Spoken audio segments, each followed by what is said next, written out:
Pembacaan Kitab Kejadian 29 ayat 1-35. Yakub di rumah Laban. Kemudian berangkatlah Yakub dari situ dan pergi ke negeri Bani Timur. Ketika ia memandang sekelilingnya, dilihatnya ada sebuah sumur di padang, dan ada 3 kumpulan kambing domba berbaring di dekatnya, sebab dari sumur itulah orang memberi minum kumpulan-kumpulan kambing domba itu.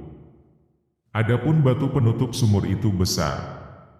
Dan apabila segala kumpulan kambing domba itu digiring berkumpul ke sana, maka gembala-gembala menggulingkan batu itu dari mulut sumur, lalu kambing domba itu diberi minum, kemudian dikembalikanlah batu itu lagi ke mulut sumur itu.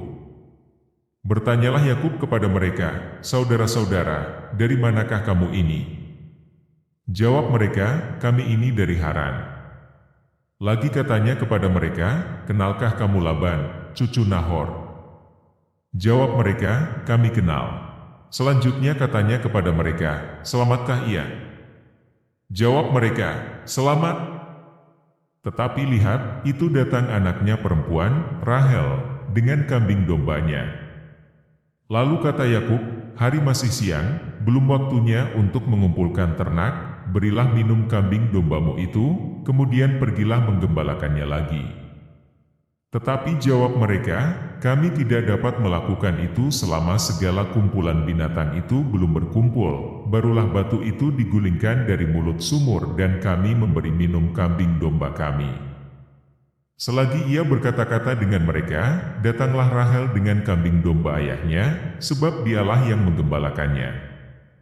Ketika Yakub melihat Rahel, anak Laban saudara ibunya, serta kambing domba Laban, ia datang mendekat, lalu menggulingkan batu itu dari mulut sumur, dan memberi minum kambing domba itu. Kemudian Yakub mencium Rahel serta menangis dengan suara keras. Lalu Yakub menceritakan kepada Rahel, bahwa ia sanak saudara ayah Rahel, dan anak Ribka. Maka berlarilah Rahel menceritakannya kepada ayahnya. Segera sesudah Laban mendengar kabar tentang Yakub, anak saudaranya itu, berlarilah ia menyongsong dia, lalu mendekap dan mencium dia, kemudian membawanya ke rumahnya. Maka Yakub menceritakan segala hal ihwalnya kepada Laban. Kata Laban kepadanya, "Sesungguhnya engkau sedarah sedaging dengan aku." Maka tinggallah Yakub padanya genap sebulan lamanya. Kemudian berkatalah Laban kepada Yakub, "Masakan karena engkau adalah sanak saudaraku, engkau bekerja padaku dengan cuma-cuma. Katakanlah kepadaku apa yang patut menjadi upahmu."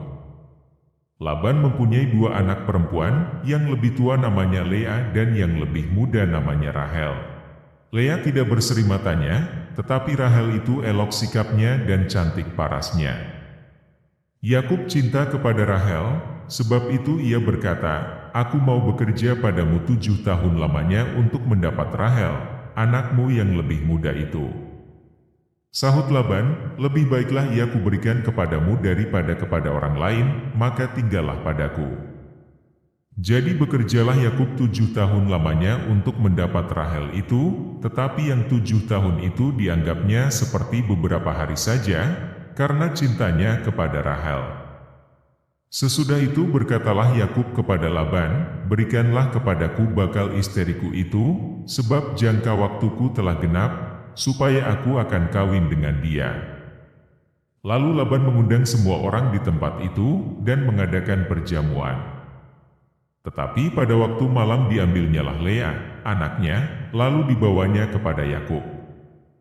Maka Yakub pun menghampiri dia. Lagi pula Laban memberikan Zilpa, budaknya perempuan, kepada Lea, anaknya itu, menjadi budaknya. Tetapi pada waktu pagi tampaklah bahwa itu Lea. Lalu berkatalah Yakub kepada Laban, "Apakah yang kau perbuat terhadap aku ini? Bukankah untuk mendapat Rahel aku bekerja padamu? Mengapa engkau menipu aku?" Jawab Laban, "Tidak biasa orang berbuat demikian di tempat kami ini, mengawinkan adiknya lebih dahulu daripada kakaknya. Genapilah dahulu 7 hari perkawinanmu dengan anakku ini, kemudian anakku yang lain pun akan diberikan kepadamu sebagai upah, asal engkau bekerja pula padaku 7 tahun lagi." Maka Yakub berbuat demikian, ia menggenapi ke-7 hari perkawinannya dengan Lea, kemudian Laban memberikan kepadanya Rahel, anaknya itu, menjadi istrinya. Lagi pula Laban memberikan Bilha, budaknya perempuan, kepada Rahel, anaknya itu, menjadi budaknya. Yakub menghampiri Rahel juga, malah ia lebih cinta kepada Rahel daripada kepada Lea. Demikianlah ia bekerja pula pada Laban 7 tahun lagi. Anak-anak Yakub. Ketika Tuhan melihat bahwa Lea tidak dicintai, dibukanyalah kandungannya, tetapi Rahel mandul. Lea mengandung, lalu melahirkan seorang anak laki-laki, dan menamainya Ruben, sebab katanya, "Sesungguhnya Tuhan telah memperhatikan kesengsaraanku, sekarang tentulah aku akan dicintai oleh suamiku." Mengandung pulalah ia, lalu melahirkan seorang anak laki-laki, maka ia berkata, "Sesungguhnya, Tuhan telah mendengar, bahwa aku tidak dicintai, lalu diberikannya pula anak ini kepadaku." Maka ia menamai anak itu Simeon. Mengandung pulalah ia, lalu melahirkan seorang anak laki-laki, maka ia berkata, "Sekali ini suamiku akan lebih erat kepadaku, karena aku telah melahirkan 3 anak laki-laki baginya." Itulah sebabnya ia menamai anak itu Lewi. Mengandung pulalah ia, lalu melahirkan seorang anak laki-laki, maka ia berkata, "Sekali ini aku akan bersyukur kepada Tuhan." Itulah sebabnya ia menamai anak itu Yehuda. Sesudah itu ia tidak melahirkan lagi. Demikianlah sabda Tuhan, syukur kepada Allah.